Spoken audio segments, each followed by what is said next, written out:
भारत के प्रधानमंत्री नरेंद्र मोदी अमेरिका की स्टेट विजिट यानी कि राजकीय यात्रा शुरू कर चुके हैं। ये सम्मान अमेरिका के गिने चुने सहयोगी देशों को मिलता है। जो बाइडेन के 29 महीनों के कार्यकाल में सिर्फ और सिर्फ 2 नेताओं को स्टेट विजिट पर बुलाया गया है। नवंबर 2022 में फ्रांस के राष्ट्रपति इमैनुअल मैक्रोन और अप्रैल 2023 में साउथ कोरिया के राष्ट्रपति योन सुक सोल। फ्रांस नेटो और G7 जैसे संगठनों का मेंबर है। अमेरिका ने उसके साथ मिलकर दूसरा विश्व युद्ध लड़ा था, जबकि साउथ कोरिया की स्थापना के समय से ही अमेरिका उसका साथ दे रहा है। वहाँ उसके कई सैन्य अड्डे भी हैं। दोनों ही देश अमेरिका के पुराने मित्र हैं, इसलिए उन देशों के नेताओं को स्टेट विजिट पर बुलाना समझ में आता है। लेकिन भारत का मामला काफी अलग है। फिर क्यों? अनाज की मांग को ठुकराने वाला अमेरिका, इंदिरा गांधी को भद्दी गालियां देने वाला अमेरिका, भारत के खिलाफ अपनी नौसेना भेजने वाला अमेरिका, न्यूक्लियर टेस्ट के बाद आर्थिक प्रतिबंध लगाने वाला अमेरिका पीएम मोदी के लिए रेड कारपेट क्यों बिछा रहा है? इस सवाल पर जुलाई 2022 में न्यूयॉर्क टाइम्स में छपा एक लेख गौर करने लायक है। वरिष्ठ पत्रकार मीनाक्षी अहमद की किताब a matter of trust, India US relations from Truman to Trump पर सिटी कॉलेज ऑफ न्यूयॉर्क में एमिरेट्स प्रोफेसर राजन मेनन ने लिखा, 1947 में आज़ादी मिलने के दशकों बाद तक अमेरिकी लोग भारत को गंदगी और अकाल का देश मानते रहे। उन्हें लगता रहा कि भारत की विदेश नीति सोवियत संघ से दोस्ती के आधार पर तय होती है। लेकिन पिछले 10 वर्षों में छवि बदली है। अमेरिका का सत्ता प्रतिष्ठान भारत को उभरती हुई शक्ति के तौर पर देखता है। वो उसे ताकतवर हो रहे चीन के खिलाफ एक जरूरी सहयोगी और ट्रेड और इन्वेस्टमेंट पार्टनर भी मानने लगा है। तो आज के शो में हम समझेंगे भारत अमेरिका संबंधों का पूरा इतिहास क्या है, प्रधानमंत्री नरेंद्र मोदी की स्टेट विजिट कितनी खास है, जो बाइडेन इस स्टेट विजिट से क्या हासिल करना चाहते हैं और दुनिया भर के अखबारों में इस विजिट पर क्या कुछ लिखा जा रहा है। नमस्कार, मेरा नाम दिव्यांशी सुमराव है। आप देखना शुरू कर चुके हैं लल्लन टॉप का इंटरनेशनल प्रसंगों से जुड़ा रोजाना का कार्यक्रम दुनियादारी, जहां आज बात पीएम मोदी के अमेरिका दौरे की। पीएम मोदी 20 जून 2023 की सुबह अमेरिका के न्यूयॉर्क शहर के लिए रवाना हुए। रवाना होने से पहले बोले, मुझे पूरा भरोसा है कि मेरे अमेरिका दौरे से दोनों देशों के संबंध मजबूत होंगे, जो लोकतंत्र, विविधता और स्वतंत्रता के मूल्यों पर केंद्रित हैं। इससे पहले 19 जून को विदेश सचिव विनय क्वात्रा ने कहा था, Prime Minister's program again would have 4 or 5 key components. The first being his interaction, one-to-one interaction with select CEOs spread throughout the day. Thereafter, Prime Minister will also be hosted by the US Vice President and Secretary of State Anthony Blinken at the state लंचियन। America में प्रधानमंत्री मोदी का schedule क्या रहेगा? 21 जून को वो United Nations के headquarter में yoga day के कार्यक्रम में शामिल होंगे। न्यूयॉर्क में अलग अलग कार्यक्रमों में हिस्सा लेने के बाद वो वॉशिंगटन डीसी के लिए निकलेंगे। 22 जून की सुबह व्हाइट हाउस में उनका स्वागत किया जाएगा। फिर पीएम मोदी और बाइडेन के बीच आर्थिक सहयोग और दूसरे मुद्दों पर चर्चा होगी। इस दौरान कई समझौतों पर भी दस्तखत होने की संभावना है। मुलाकात के बाद मोदी अमेरिका की संसद कांग्रेस के संयुक्त सत्र को संबोधित करेंगे। ये मौका उन्हें दूसरी बार मिला है। इससे पहले उन्होंने 2016 में कांग्रेस को संबोधित किया था। 22 जून की रात पीएम मोदी राजकीय भोज में हिस्सा लेंगे। 23 जून को वो उपराष्ट्रपति कमला हैरिस और विदेश मंत्री एंटनी ब्लिंकन के साथ लंच कर सकते हैं। उसके बाद उनका दिग्गज कंपनियों के मालिकों से बातचीत का कार्यक्रम है। इसमें भारत में बिजनेस और निवेश की संभावना पर चर्चा हो सकती है। 23 जून की शाम PM Modi Ronald Reagan center में भारतीय मूल के लोगों को संबोधित करेंगे। 24 जून को मोदी मिस्र के राजकीय दौरे पर निकलेंगे। इस साल जब मिस्र के राष्ट्रपति अब्देल फताह अल सीसी रिपब्लिक डे के परेड में मुख्य अतिथि के तौर पर आए थे, तभी उन्होंने पीएम मोदी को मिस्र आने का न्योता दिया था। मिस्र का उनका दौरा 2 दिनों का है। 25 जून को उनका विमान भारत के लिए उड़ान भरेगा। पीएम मोदी का अमेरिका का ये पहला राजकीय दौरा है। वो तीसरे भारतीय नेता हैं जिन्हें ये सम्मान मिला है। उनसे पहले 2009 में तत्कालीन प्रधानमंत्री डॉक्टर मनमोहन सिंह और 1963 में तत्कालीन राष्ट्रपति डॉक्टर सर्वपल्ली राधाकृष्णन राजकीय दौरे पर गए थे। पीएम मोदी की स्टेट विजिट की अहमियत पर हम आगे विस्तार से चर्चा करेंगे। पहले आप ये नक्शा देखिए। अमेरिका का पूरा नाम यूनाइटेड स्टेट्स ऑफ अमेरिका है। ये नॉर्थ अमेरिकी महाद्वीप में है, अटलांटिक और प्रशांत महासागर के बीच में। दक्षिणी सीमा की तरफ मेक्सिको है, उत्तर में कनाडा है, कनाडा के पश्चिम में अमेरिका का एक और स्टेट अलास्का पड़ता है। इसको मार्च 1867 में अमेरिका ने रूस से खरीदा था, $72 लाख यानी लगभग 60 करोड़ रुपए की कीमत में। क्षेत्रफल की नज़र से अमेरिका दुनिया का तीसरा सबसे बड़ा देश है, पहले दो हैं रूस और कनाडा। आबादी के मामले में ये तीसरे नंबर पर है, लगभग 33 करोड़ लोग यहाँ पर रहते हैं। अमेरिका की राजधानी है वॉशिंगटन डीसी, दूसरे चर्चित शहर हैं New York, San Francisco, Los Angeles, Las Vegas, Chicago आदि। अमेरिका दुनिया की सबसे बड़ी अर्थव्यवस्था वाला देश है। दुनिया की 10 सबसे कीमती कंपनियों में से 8 अमेरिका में है। वर्ल्ड बैंक और इंटरनेशनल मॉनेटरी फंड जैसी फाइनेंशियल इंस्टीट्यूशंस पर अमेरिका का दबदबा है। अमेरिका की मुद्रा डॉलर दुनिया के अधिकतर देशों में मान्य है। पूरी दुनिया अमेरिका की सैन्य ताकत का लोहा मानती है। 2 विश्व युद्ध में अमेरिका विजेता बनकर सामने आया। कोल्ड वॉर में उसने अपना वर्चस्व स्थापित किया, जिसके नतीजे में सोवियत संघ का विघटन देखने को मिला। तब से अमेरिका एक ध्रुवीय दुनिया का प्रतिनिधित्व कर रहा है। अमेरिका का संविधान दुनिया के सबसे पुराने संविधानों में से एक है, जो आज तक कायम है। भारत के संविधान निर्माताओं ने वहां से भी प्रेरणा ली। भारत के संविधान की प्रस्तावना अमेरिका के संविधान से प्रेरित है। पॉलिटिकल सिस्टम की अगर हम बात करें तो अमेरिका भारत की ही तरह लोकतांत्रिक देश है। वहां भी संसद में 2 सदन है। भारत में लोकसभा है, अमेरिका में हाउस ऑफ रिप्रेजेंटेटिव्स। भारत में राज्यसभा है, अमेरिका में सेनेट। दोनों देशों की शासन व्यवस्था में एक बुनियादी अंतर है। भारत में राष्ट्रपति का पद सिंबॉलिक होता है, असली शक्ति होती है प्रधानमंत्री के पास, सरकार की जिम्मेदारी उन्हीं के पास होती है। अमेरिका में राष्ट्रपति ही राष्ट्र और सरकार दोनों के मुखिया होते हैं। उनका कार्यकाल 4 बरस का होता है। जो बाइडेन अमेरिका के 46वें राष्ट्रपति हैं। ये तो हो गई अमेरिका की बात। अब भारत की अहमियत के बारे में भी जान लीजिए। भारत दुनिया का सबसे बड़ा लोकतंत्र है। क्षेत्रफल में 7वां नंबर इसका है। जीडीपी के मामले में भारत 5वें नंबर पर है। उससे आगे हैं जर्मनी, जापान, चीन और अमेरिका। अनुमान जताया जा रहा है कि अगले कुछ महीनों में भारत जापान को पीछे छोड़कर तीसरे स्थान पर आ जाएगा। ये भारत की अर्थव्यवस्था की मजबूती को दिखाता है। अमेरिका में भारतीय मूल के 50 लाख से अधिक लोग रहते हैं। इनमें से अधिकतर टेक्नोलॉजी, हेल्थ और एजुकेशन जैसी फील्ड्स में काम करते हैं, जो अमेरिका की अर्थव्यवस्था में बड़ा योगदान देता है। भारतीय मूल के लोग अमेरिका की लोकल पॉलिटिक्स में भी दखल रखते हैं। अमेरिका की मौजूदा उपराष्ट्रपति कमला हैरिस भारतीय मूल की हैं। 2024 के राष्ट्रपति चुनाव के लिए भारतीय मूल के 2 उम्मीदवार दावेदारी पेश कर रहे हैं, निकी हेली और विवेक रामास्वामी। इसके अलावा हर साल हजारों भारतीय छात्र पढ़ाई के लिए अमेरिका का रुख करते हैं। इनकी संख्या लगातार बढ़ रही है। हमने अमेरिका के स्टूडेंट वीज़ा का प्रोसेस समझने के लिए भारत में अमेरिकी दूतावास से बात की। आपको ये वीडियो जल्द ही लल्लन टॉप पर देखने को मिलेगा। अगला फैक्टर आपसी सहयोग का है। भारत और अमेरिका अंतर्राष्ट्रीय संगठनों के अलावा क्वाड, I2, U2 और G20 जैसे क्षेत्रीय संगठनों में भी अहम भूमिका निभाते हैं। लोकेशन के लिहाज से देखें तो भारत के उत्तर में चीन पड़ता है। चीन मौजूदा समय में अमेरिका के लिए सबसे बड़ी चुनौती बनकर उभरा है। इसके चलते अमेरिका की नज़र में भारत की अहमियत बढ़ जाती है। पीएम मोदी के दौरे से ठीक पहले अमेरिका के विदेश मंत्री एंटनी ब्लिंकन का बयान भी खूब चर्चा में है। ब्लिंकन ने चीन में कहा कि अमेरिका ताइवान की आज़ादी का समर्थन नहीं करता। इसको इस तरह पेश किया जा रहा है कि अमेरिका चीन को खुश करने की कोशिश कर रहा है। इस क्रम में वो ताइवान को धोखा दे रहा है। क्या ब्लिंकन के बयान में भारत के लिए कोई संदेश छिपा है? क्या अमेरिका भारत को चीन के खिलाफ बस मोहरे की तरह इस्तेमाल करना चाहता है? हमने ये सवाल पूछा Manohar Parrikar institute for defence studies and analysis में associate fellow doctor Swasti Rao से। आप भी सुनिए। देखिए, जो अमेरिका का ऑफिशियल जो स्टेटमेंट है या जो पोस्चर है ताइवान के प्रति, उसको कहा जाता है स्ट्रेटेजिक एम्बिग्युइटी। एम्बिग्युइटी का मतलब कि क्लैरिटी नहीं है। वहां पे ब्लिंकन ने क्या कहा? उन्होंने कहा कि ताइवान के इंडिपेंडेंस को अमेरिका सपोर्ट नहीं करता, लेकिन उसके बाद उन्होंने ये भी कहा कि बेसिकली इसका मतलब क्या है कि ताइवान इस वक्त ताइवान के इंडिपेंडेंस को लेकर कोई क्लैरिटी वैसे भी एग्जिस्ट नहीं करती।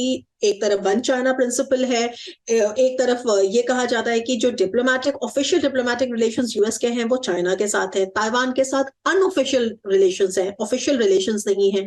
तो ऐसे में बेसिकली इस स्टेटमेंट को यूं समझा जाना चाहिए कि इसका मतलब है कि यूनिलैटरल चेंज इन स्टेटस को अमेरिका सपोर्ट नहीं करेगा।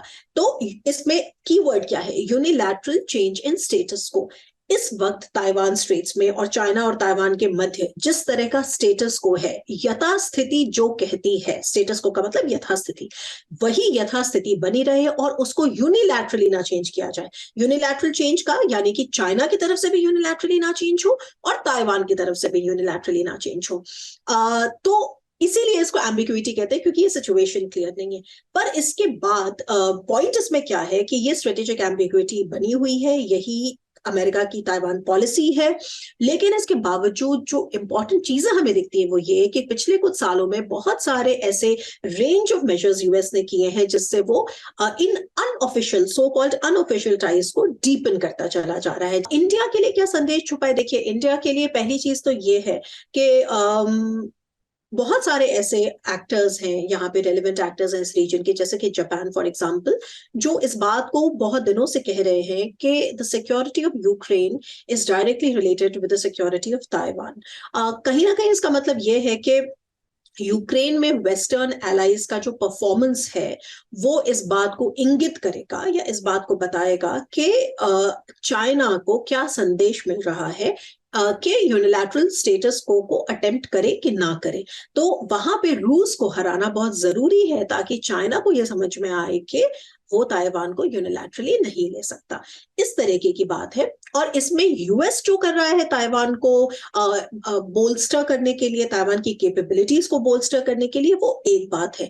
पर इंपॉर्टेंट ये भी समझना है कि यूएस के जो कोर एलाइज हैं, और स्पेशली जैसे एलाइज लाइक जापान, वो ताइवान को बोल्स्टर करने के लिए और क्या क्या कर रहे हैं। तो इसमें मैंने आपको उदाहरण दिया था 2+2 टॉक्स जब होती है यूएस और जापान की, तो ताइवान को इंक्लूड करने की कोशिश करी जाती है। भारत के लिए इसमें यह छिपा है कि अपने आप को सेल्फ रिलायंट बनाना है और अपने आप को हमें स्ट्रेंथन करना है और हमें बहुत ज्यादा डिपेंड नहीं करना है किसी के ऊपर। तो ये भी एक तरीके का, मैं कहूंगी कि बहुत ही इटर्नल संदेश है किसी भी देश के लिए जो अपनी सिक्योरिटी को लेकर चिंतन करता है या मनन करता है कि हमें इंटरेस्ट ड्रिवन फॉरेन पॉलिसी अपनी रखनी चाहिए और मतलब प्रैग्मेटिक तरीके से अपने इंटरेस्ट को हमें सर्व करना चाहिए। उससे ज्यादा मैं इसमें रीड नहीं करूंगी फिलहाल। अब भारत और अमेरिका के संबंधों का इतिहास भी जान लेते हैं। अक्टूबर 1949 भारत के पहले प्रधानमंत्री पंडित जवाहरलाल नेहरू अमेरिका के दौरे पर गए। उस समय कोल्ड वॉर शुरू हो चुका था। सोवियत संघ और अमेरिका दुनिया भर में छोटे मोटे देशों को अपने अपने पाले में खींचने की कोशिश कर रहे थे। भारत पर सबकी नजर थी, लेकिन नेहरू ने न्यूट्रल रहना जरूरी समझा। उन्होंने अमेरिका या सोवियत संघ के दबाव में आने से मना कर दिया। आगे चलकर नॉन अलाइंड मूवमेंट की नींव भी रखी। इसका असर दोनों देशों के रिश्तों पर पड़ा। अमेरिका ने भारत की बजाय पाकिस्तान को तरजीह दी। दिसंबर 1959 अमेरिका के तत्कालीन राष्ट्रपति ड्वाइट डी आइजनहावर भारत के दौरे पर आए। वो पद पर रहते हुए भारत आने वाले पहले अमेरिकी राष्ट्रपति थे। इस दौरे पर उन्होंने भारत की संसद को भी संबोधित किया। अक्टूबर 1962 भारत और चीन के बीच युद्ध शुरू हुआ। इस युद्ध में अमेरिका ने भारत का साथ दिया। अमेरिका ने भारत चीन के बीच की मैकमोहन रेखा को भी मान्यता दी। 1971 पूर्वी पाकिस्तान में नरसंहार शुरू हुआ। भारत ने इसका विरोध किया। तत्कालीन प्रधानमंत्री इंदिरा गांधी ने पूरी दुनिया में घूम घूम कर पाकिस्तान के खिलाफ समर्थन जुटाया, लेकिन अमेरिका ने पाकिस्तान को रोकने की कोशिश नहीं की। जब अमेरिका ने भारतीय वायुसेना के अड्डों पर हमला किया तब भारत ने युद्ध छेड़ दिया।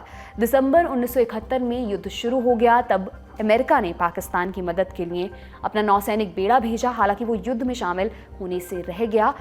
इसके बाद भारत ने सोवियत संघ के साथ मैत्री संधि की। मई 1974 भारत ने पोखरण में पहला परमाणु परीक्षण किया। अमेरिका ने इसको रोकने की पूरी कोशिश की थी। इसके बावजूद भारत ने न्यूक्लियर टेस्ट किया था। इससे दोनों देशों में तल्खी बढ़ गई। जनवरी 1978 भारत में इमरजेंसी के बाद हुए चुनाव में इंदिरा गांधी हार चुकी थी। मोरारजी देसाई प्रधानमंत्री बने थे। उन्होंने अमेरिका के साथ दोस्ती बढ़ाई। इसी कड़ी में जनवरी 1978 में तत्कालीन अमेरिकी राष्ट्रपति जिमी कार्टर भारत आए। कार्टर ने संसद को भी संबोधित किया था। मार्च 1978 अमेरिका ने परमाणु अप्रसार संधि लागू की। इसके तहत भारत को अपने परमाणु संयंत्रों को इंटरनेशनल एटॉमिक एनर्जी एजेंसी की निगरानी में रखने के लिए कहा गया। भारत ने इस पर साइन करने से मना कर दिया। दिसंबर 1984 भोपाल में अमेरिका के स्वामित्व वाली केमिकल कंपनी यूनियन कार्बाइड की फैक्ट्री में गैस लीक हुई। इसमें हजारों लोग मारे गए। कंपनी का सीईओ वॉरेन एंडरसन भारत से निकलने में कामयाब रहा। भारत ने उसको प्रत्यर्पित करने की अपील की, लेकिन अपील काम नहीं आई। ये मुद्दा बरसों तक दोनों देशों के बीच बहस का केंद्र बना रहा। जुलाई 1991 भारत में उदारीकरण का दौर शुरू हो चुका था। तब तक सोवियत संघ का विघटन तय हो चुका था। अमेरिका इकलौता सुपर पावर था। उदारीकरण के बाद भारत का मार्केट दुनिया के लिए खुला। इससे दोनों देशों के बीच आर्थिक संबंधों की संभावनाएं खुली। मई 1998 भारत ने पोखरण में दूसरा परमाणु परीक्षण किया। अमेरिका ने भारत पर आर्थिक प्रतिबंध लगा दिए। मार्च 2000 बिल क्लिंटन भारत के दौरे पर आए। उन्होंने भारत पर लगाए गए प्रतिबंधों में ढील देने का भरोसा दिया। 9/11 के हमले के बाद भारत ने अमेरिका को सहयोग देने की बात कही। इसके तुरंत बाद जॉर्ज बुश की सरकार ने आर्थिक प्रतिबंध कम कर दिए। जुलाई 2005 भारत और अमेरिका के बीच न्यूक्लियर डील का मसौदा तैयार हुआ। इसके तहत भारत ने सिविल और मिलिट्री न्यूक्लियर फैसिलिटीज को अलग करने पर सहमति दे दी। सिविल फैसिलिटीज को IAEA की निगरानी में रख दिया गया। अक्टूबर 2008 में अमेरिकी संसद ने इस पर मुहर लगा दी। नवंबर 2008 मुंबई में आतंकी हमला हुआ। 166 लोग इसमें मारे गए। इनमें 6 अमेरिकी नागरिक भी थे। तब अमेरिकी एजेंसियों ने भी जांच शुरू की। हमले में शामिल आतंकियों को सजा दिलाने के लिए दोनों देश आज भी काम कर रहे हैं। नवंबर 2009 जनवरी में बराक ओबामा अमेरिका के पहले अश्वेत राष्ट्रपति बने थे। उन्होंने तत्कालीन PM मनमोहन सिंह को स्टेट विजिट पर आने का न्योता दिया। हालांकि इस दौरे में कोई बड़ा फैसला नहीं लिया जा सका। मई 2014 भारतीय जनता पार्टी ने चुनाव जीता। नरेंद्र मोदी PM बने। बराक ओबामा ने मोदी को बधाई दी और उन्हें अमेरिका आने का न्योता भी दिया। PM मोदी के ऊपर लगा वीजा बैन भी हटा लिया गया। सितंबर 2014 में मोदी अमेरिका गए। इस दौरान उन्होंने मेडिसन स्क्वायर गार्डन में ऐतिहासिक रैली को संबोधित किया। जून 2019 अमेरिका ने भारत को दिया स्पेशल ट्रेड स्टेटस हटा लिया। इसके विरोध में भारत ने कई अमेरिकी प्रोडक्ट्स पर टैरिफ लगा दिया। बाद में मामला बातचीत से सुलझा और अब जून 2023 में PM मोदी को स्टेट विजिट पर बुलाया गया है। कोल्ड वॉर के शुरुआती दौर में अमेरिका ने भारत से दूरी बनाई। 1971 युद्ध के दौरान अमेरिका ने भारत के खिलाफ अपना नौसैनिक बेड़ा रवाना किया। रिचर्ड निक्सन और हेनरी किसिंजर ने इंदिरा गांधी को लेकर जो अपशब्द कहे उसे लिखा या बोला नहीं जा सकता। फिर न्यूक्लियर टेस्ट के बाद भारत पर आर्थिक प्रतिबंध भी लगाए गए। अब अमेरिका भारत के प्रधानमंत्री को स्टेट विजिट पर बुला रहा है। पिछले 76 वर्षों में भारत और अमेरिका के संबंध कैसे बदले? क्या अभी दोनों देशों का रिश्ता सबसे मजबूत दौर में है? ये सवाल हमने किया Kalinga institute of Indo Pacific studies के फाउंडर और JNU के रिटायर्ड प्रोफेसर चिंतामणि महापात्रा से। आप भी सुनिए। भारत जब स्वाधीन हो गई 1947 में, तब से लेके आज तक भारत और अमेरिका का संबंध में काफी उतार चढ़ाव रहा है। मगर शीत युद्ध के दौरान जिस तरह का उतार चढ़ाव रहा था, 21वीं सेंचुरी से भारत और अमेरिका का संबंध में काफ़ी एक पॉजिटिव डायरेक्शन में रिलेशनशिप आगे बढ़ रहा है। और शीत युद्ध के दौरान दोनों देशों में दरार आना काफ़ी स्वाभाविक था, क्योंकि भारत एक नया देश बना था, स्वाधीन हुआ था 200 साल का ब्रिटिश रूल के बाद, और अमेरिका एक सुपर पावर था। दोनों देशों का विदेश नीति, रणनीति, गोल्स सारे अलग अलग थे। और भारत एक नॉन अलाइंड स्ट्रैटेजी अडॉप्ट किया, जिससे शीत युद्ध में दोनों तरफ पे जिस तरह का लड़ाई हो रही थी अलग अलग जगह पे, भारत ने कोई दिलचस्प नहीं दिखाया, इंडिपेंडेंट व्यू लिया और ना अमेरिका के साथ रहा ना फॉर्मर सोवियत यूनियन के साथ रहा। और अमेरिका को ये पसंद नहीं था। अमेरिका और पाकिस्तान के बीच जिस तरह से एक अलायंस रिलेशनशिप थी, वो भी भारत के खिलाफ ही था। और बाद में 1980s में चाइना और अमेरिका का संबंध जो घनिष्ठ होते जा रहे थे, वो भी भारत का पक्ष में नहीं था, भारत का हित में नहीं था। इसलिए दोनों देशों में काफ़ी उतार चढ़ाव था। निक्सन और किसिंजर जिस तरह से चाइना को एक ओपन अप करे, ओपन डोर पॉलिसी बनाया और अमेरिका और चाइना के संबंध में काफ़ी तरक्की हुई, उसमें भारत के खिलाफ तो था ही। वही एक कारण था जिससे भारत को सोवियत यूनियन के साथ एक स्ट्रेटेजिक पार्टनरशिप बनाना पड़ा। इसलिए रिलेशनशिप में अलग अलग तरह का उतार चढ़ाव था, मगर मैं दावे के साथ ये कह सकता हूँ कि अभी जो दोनों देशों में संबंध है वो काफ़ी घनिष्ठ है, काफ़ी कंस्ट्रक्टिव है। प्रधानमंत्री के तौर पर नरेंद्र मोदी का ये छठा अमेरिकी दौरा है। हालांकि स्टेट विजिट पर उन्हें पहली बार बुलाया गया है। ये दौरा पिछली विजिट से कितना अलग है? प्रधानमंत्री मोदी का अमेरिका विजिट बहुत ही मायने रखता है। वो ये छठा बार अमेरिका जा रहे हैं, पहली बार एक स्टेट विजिट कर रहे हैं। और स्टेट विजिट का मतलब ये होता है कि जब अमेरिकन सरकार ने किसी देश को काफ़ी क्लोज मानता है, काफ़ी इम्पोर्टेंट मानता है, उनको बुलाता है, काफ़ी रेयर ओकेजन है। बट ये विजिट सबसे इम्पोर्टेंट इसलिए है कि जब यूक्रेन वॉर चल ही रहा है और एक किस्म का न्यू कोल्ड वॉर स्टार्ट हो गया है, इंडिया और अमेरिका के बीच में जो स्ट्रेटेजिक पार्टनरशिप है उसको कैसे इसी युद्ध के दौरान उसको प्रोटेक्ट करें और उसको आगे बढ़ाएं, क्योंकि अमेरिका और इंडिया में काफ़ी मतभेद है यूक्रेन वॉर को लेके। तो ये जो विजिट है ये सिर्फ दोनों देशों के कोऑपरेशन के बारे में नहीं है, इसे ज़्यादा स्ट्रेटेजिक डायमेंशन है जो कि आज तक खुलासा नहीं हुआ है। तो दोनों देशों में किस तरह से यूक्रेन वॉर को समझेंगे और दोनों लीडर प्रेसिडेंट बाइडेन और प्रधानमंत्री मोदी जब साथ साथ बात करेंगे, प्रधानमंत्री मोदी एक्सप्लेन करेंगे भारत का पोजीशन और जो बाइडेन को समझाएंगे कि भारत का पोजीशन अपनी जगह सही है। और कहाँ तक जो बाइडेन ने कन्विंस हो गए ये अभी कहना मुश्किल है। और अब तक जो भी स्टेटमेंट हुआ है वो आमने सामने डिस्कशन के थ्रू में नहीं हुआ है। तो इसलिए मैं मानता हूँ कि ये विजिट बहुत ही महत्वपूर्ण है। जब दोनों लीडर ने एक इकट्ठा मिलकर बात करेंगे तो मुझे लगता है कि स्ट्रेटेजिक पार्टनरशिप सेफ रहेगा और आगे बढ़ेगा। अमेरिका के पूर्व विदेश मंत्री हेनरी किसिंजर ने एक दफे कहा था, it may be dangerous to be America's enemy but to be America's friend is fatal. Bharat के संदर्भ में इसकी व्याख्या कैसे की जानी चाहिए? हेनरी किसिंजर ने एक बार कहा था कि अमेरिका के साथ दुश्मनी करना बहुत ही खतरा है, मगर अमेरिका के साथ दोस्ती करना तो उससे ज़्यादा भी खतरा है। उन्होंने कहा था ये इट कैन बी फेटल। ये एक पॉलिटिकल स्टेटमेंट था। अमेरिका के साथ जो दोस्ती करता है वो दोस्ती में वो देश मर नहीं जाता, वो देश का ज़्यादा नुकसान नहीं होता। अगर हम अमेरिका और यूके के बारे में बात करें, अमेरिका जर्मनी के बारे में बात करें, अमेरिका जापान के बारे में बात करें, अमेरिका साउथ कोरिया के बारे में बात करें, कौन कह सकता है कि ये रिलेशनशिप फेटल था?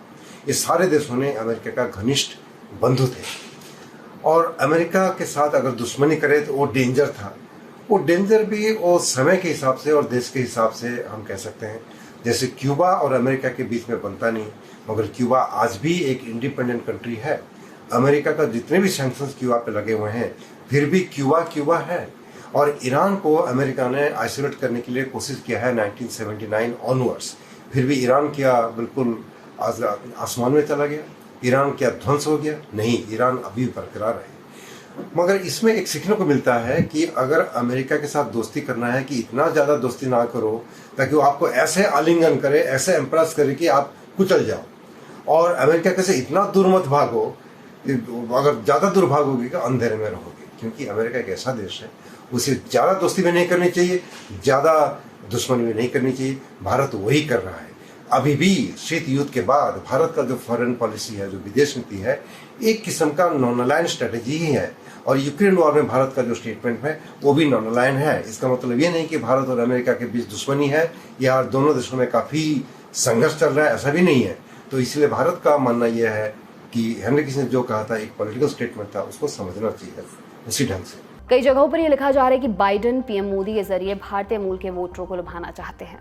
हम समझना चाहते हैं कि अमेरिका इस दौरे में क्या हित ढूंढ रहा है। प्रधानमंत्री मोदी अभी अमेरिका जा रहे हैं और अमेरिका में वो इंडो अमेरिकन कम्युनिटी को भी एड्रेस करेंगे। पिछले बार जब वो गए थे और इंडो अमेरिकन कम्युनिटी को एक बड़ा सा एक स्टेडियम में एड्रेस किए थे, वहाँ प्रेसिडेंट डोनाल्ड ट्रंप भी मौजूद थे और उसी टाइम भी एक इलेक्शन का समय था। और प्रधानमंत्री मोदी ने जब वहाँ पहुँचे और इंडियन कम्युनिटी को एड्रेस किया, सब लोगों का ये कहना था कि अभी ये डोनाल्ड ट्रंप का नेक्स्ट प्रेसिडेंसी का एक एंडोर्समेंट है।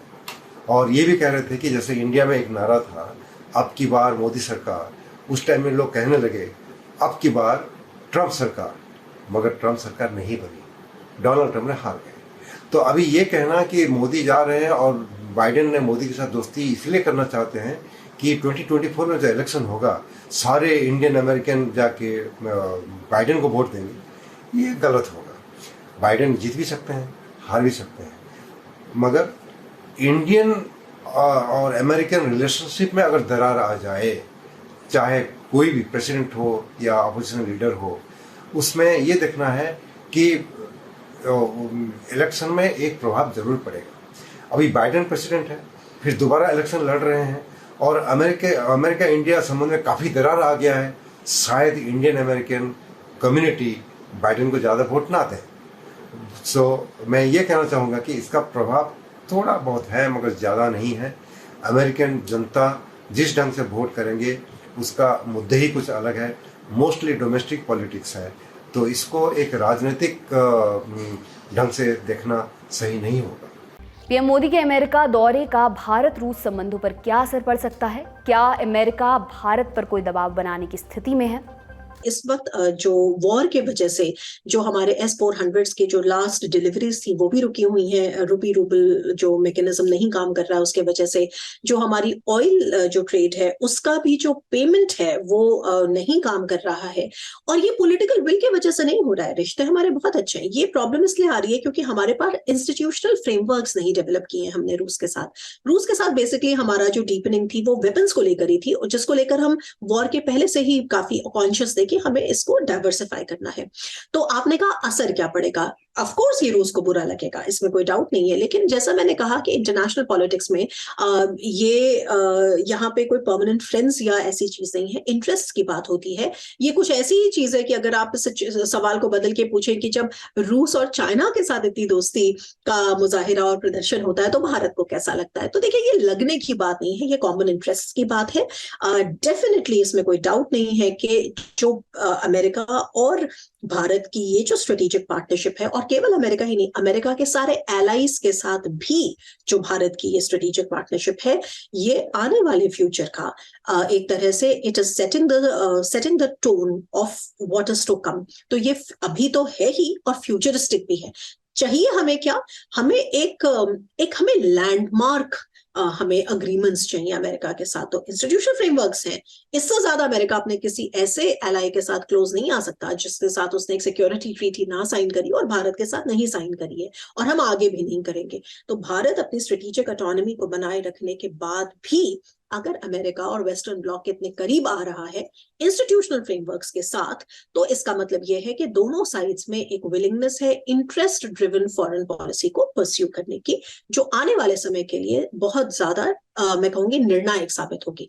और रही रूस की बात, तो हमारा रूस से संबंध रहेगा, आगे भी रहेगा, लेकिन उसकी जो इंपॉर्टेंस है या उसकी जो वैल्यू है, मतलब एक नेट वैल्यू जब हम डिटरमिन करते हैं किसी बायलैटरल संबंध की, उसमें डेफिनेटली कमी आएगी, क्योंकि रूस डिपेंडेंट हो रहा है चाइना के ऊपर। हमने देखा कि रूस ने पाकिस्तान को अभी तेल बेचना शुरू कर दिया, जबकि हमें ये उम्मीद थी कि जिस तरह से पाकिस्तान यूक्रेन को वेपन सप्लाई कर रहा है इतने दिनों से और इतनी बार, आई थिंक कम से कम 10 से 12 या 13 कंसाइनमेंट्स जा चुके हैं, तो ऐसे में हमें एक्सपेक्टेशन था कि रशिया जो है वो पाकिस्तान को डांट या फटकार लगाएगा।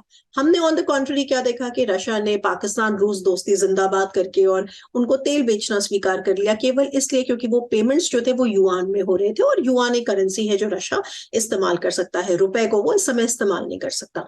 तो ये सारे जो जियोपॉलिटिकल समीकरण है, ये सब कुछ अपने सेल्फ इंटरेस्ट से ड्रिवन होते हैं, और इसमें दोस्ती और ऐसी चीजों का कोई रोल नहीं होता है।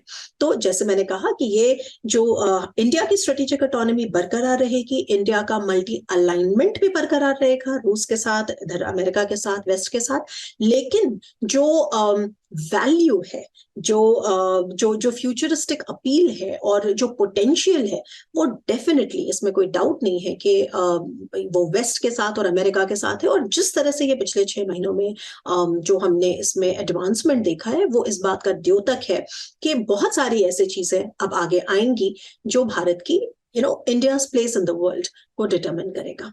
पीएम मोदी के दौरे में कौन कौन से पैक्ट पर साइन होंगे, किस तरह की डील्स होने वाली हैं, ये डील्स भारत के लिए कितनी अहम हैं? देखिए, भारत और अमेरिकी संबंध बहुआयामी है, मतलब मल्टी फैसेट्स है, जिसमें सभी क्षेत्रों में बहुत गहरा जुड़ाव रहा है।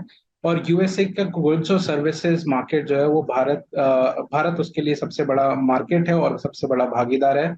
तो हम विज्ञान और प्रौद्योगिकी, शिक्षा, स्वास्थ्य, रक्षा और सुरक्षा क्षेत्रों में घनिष्ठ सहयोग करते आए हुए हैं और करते रहेंगे।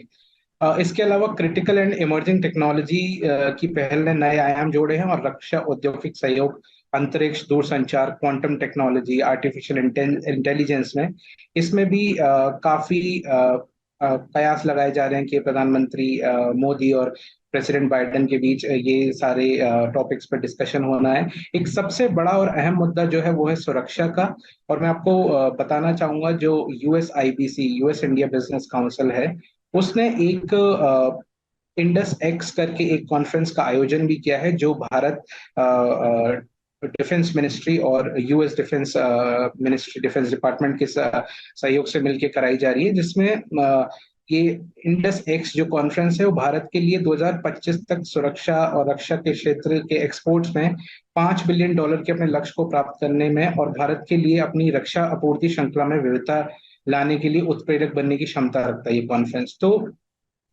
इसके अलावा एनर्जी और क्लाइमेट चेंज पर भी काफी सारा डिस्कशन होना है प्रधानमंत्री मोदी और प्रेसिडेंट बाइडेन का, तो हम इन सब चीजों पे देख सकते हैं। और चाइना के बढ़ते कद को देखते हुए, टेक्नोलॉजी के क्षेत्र में देखते हुए, भारत और अमेरिका सेमीकंडक्टर्स को भी अपने डिस्कशन में ला सकता है, जो कि एक बहुत बड़ा टॉपिक ऑफ डिस्कशन बहुत सालों से रहा है, और स्पेशली एक स्ट्रॉन्ग टेक कंपोनेंट को भारत और अमेरिका डिस्कस करना चाहेंगे इस मुलाकात में। तो मैं समझता हूं कि सुरक्षा और टेक्नोलॉजी दो ऐसे क्षेत्र हैं जिस पे बहुत ज्यादा डिस्कशन होना है। इसके अलावा प्रधानमंत्री मोदी वहाँ कई बड़े दिग्गज CEO, बिजनेस CEO, वरिष्ठ CEO से मुलाकात भी करेंगे। अभी एक न्यूज आ रही है कि इलॉन मस्क से भी एक मुलाकात संभावित है प्रधानमंत्री मोदी की। तो ये हम सुरक्षा और तकनीकी के क्षेत्र में ये एक्सपेक्ट कर सकते हैं कि बहुत ज्यादा डिस्कशन होने वाला है। इस दौरे को इंडो अमेरिकन कम्युनिटी की बढ़ती साख से भी जोड़कर देखा जा रहा है। भारतीय मूल के कई लोग अमेरिका में अहम पदों पर हैं। उन्होंने अमेरिका की तरक्की में बड़ा योगदान दिया है। क्या पीएम मोदी की स्टेट विजिट से इंडो अमेरिकन कम्युनिटी पर कोई असर पड़ेगा? क्या उनको लेकर अमेरिकी सरकार की नीतियों में कोई बदलाव देखने को मिल सकता है? अभी एक विजिट से तो हम नहीं कह सकते कि बहुत बड़ा बदलाव कोई देखने को मिलेगा। हालांकि हम सब जानते हैं कि भारतीय मूल के लोगों ने काफी इम्पोर्टेंट पदों पर रहे हैं और पदों पर अपॉइंट भी किए जा रहे हैं। बट सबसे बड़ा मुद्दा जो समझने वाला है कि एक बहुत बड़ा समूह है जो तकनीकी के क्षेत्र में, भारतीय मूल का जो तकनीकी क्षेत्र में काम कर रहा है, उनको वीजा इशू से बहुत जूझना पड़ता है। जैसे कि H1B वीजा का एक मुद्दा है जो कि बहुत समय से डिस्कस होना बाकी है, और सभी भारतीय मूल के लोग वहाँ कयास लगाते हैं कि प्रधानमंत्री मोदी आएंगे या कोई भी बड़े राजनेता भारत से आएंगे, वो H1B वीजा और ग्रीन कार्ड का जो बैकलॉग है उस पर डिस्कशन करेंगे। तो जो भारतीय मूल के लोग हैं वो ये आशा रखेंगे प्रधानमंत्री मोदी से कि ये सारी चीजें डिस्कस करें। उसके अलावा जब भी कोई बड़ा राजनेता आता है उसको as a state visit invitation मिलता है, तो एक गर्व की अनुभूति होती है। अच्छा लगता है कि हमारे राजनेता को स्टेट विजिट में बुलाया जा रहा है। उसके अलावा जो वहाँ के स्पीकर हैं केविन मैकार्थी, उन्होंने जो प्रधानमंत्री को कांग्रेस के दोनों सेशन को जॉइंट सेशन को एड्रेस करने का इनविटेशन भेजा है, वो अपने आप में एक बहुत बड़ा है, जो कि वॉशिंगटन किसी भी बाहर के राजनेता को सबसे बड़ा सम्मान देता है। तो वो एक गर्व की अनुभूति है। उसके अलावा मैं समझता हूँ कि अगर वीजास पर ज्यादा बात हो और वीजा का डिस्कशन हो तो वो भारतीय मूल के लोगों के लिए बहुत ही अच्छी चीज रहेगी। अब उसके अलावा आप देख सकते हैं कि बहुत ज्यादा उत्साह है सारे भारतीय मूल के लोगों में। करीब 20 शहरों में आयोजन हो रहे हैं और काफी उत्साह है प्रधानमंत्री मोदी की विजिट को लेकर। अब इंटरनेशनल मीडिया में छपी उन रिपोर्ट्स का भी रुख समझ लेते हैं। दौरे पर निकलने से पहले पीएम मोदी ने अमेरिकी अखबार वॉल स्ट्रीट जर्नल को इंटरव्यू दिया। अमेरिका भारत संबंधों पर बोले, दोनों देशों का रिश्ता सबसे मजबूत स्थिति में है। दोनों देशों के नेता एक दूसरे पर भरोसा करते हैं। भारत और अमेरिका का सहयोग कारोबार, तकनीक और ऊर्जा क्षेत्र में भी है। मोदी अपनी अमेरिका यात्रा के दौरान कई अहम सौदे भी कर सकते हैं। इस दौरे में फाइटर जेट के इंजन को भारत में बनाने को लेकर समझौता हो सकता है। साथ ही प्रेडेटर ड्रोन की खरीद पर भी सहमति बन सकती है। अखबार ने लिखा, प्रधानमंत्री नरेंद्र मोदी भारत के सबसे चर्चित नेताओं में से एक हैं। उनके नेतृत्व में बीजेपी ने 2014-2019 में चुनाव जीते हैं। भारत में अगले साल आम चुनाव होने वाले हैं। भारत में मोदी के विरोधी और मानवाधिकार कार्यकर्ता बीजेपी पर देश को धर्म के आधार पर बांटने का आरोप लगाते हैं। उन पर प्रेस की आज़ादी और कश्मीर का विशेष दर्जा समाप्त करने को लेकर भी सवाल उठते रहे हैं। इंटरव्यू में पीएम मोदी ने कहा कि भारत न सिर्फ अपनी विविधता के प्रति सहिष्णु है, बल्कि इसका जश्न भी मनाता रहा है। हजारों साल से भारत की ज़मीन पर हर धर्म और विश्वास के लोग शांति से रहते आए हैं। उन्हें हमेशा आज़ादी मिली है। आगे बोले, भारत विश्व राजनीति में अहम भूमिका निभा रहा है और वैश्विक अर्थव्यवस्था में भी योगदान दे रहा है। अब भारत का समय आ गया है। भारत एक बड़ी भूमिका का हकदार है। अंतर्राष्ट्रीय संस्थानों को बदलती दुनिया के हिसाब से खुद को ढालना चाहिए, ताकि ये दुनिया के कम प्रभावशाली देशों का भी प्रतिनिधित्व कर सके। इसके अलावा चीन के ग्लोबल टाइम्स, सऊदी अरब के अल अरबिया, अमेरिका के न्यूयॉर्क टाइम्स, वॉशिंगटन पोस्ट समेत कई मीडिया संस्थानों ने पीएम मोदी की अमेरिका यात्रा पर विस्तार से छापा है। इस दौरे पर हमारी भी नज़र लगातार बनी हुई है। सभी अपडेट्स आपको लल्लन टॉप पर मिलते रहेंगे। जाते जाते एक ज़रूरी सूचना, सवाल उठ रहे हैं कि मणिपुर में चल रही हिंसा के बीच पीएम मोदी विदेश दौरे पर निकले हैं। इसको लेकर उनकी आलोचना भी हो रही है। हमने इस मुद्दे पर आज के लल्लन टॉप शो में विस्तार से बात की है, देखना बिल्कुल मत भूलिएगा।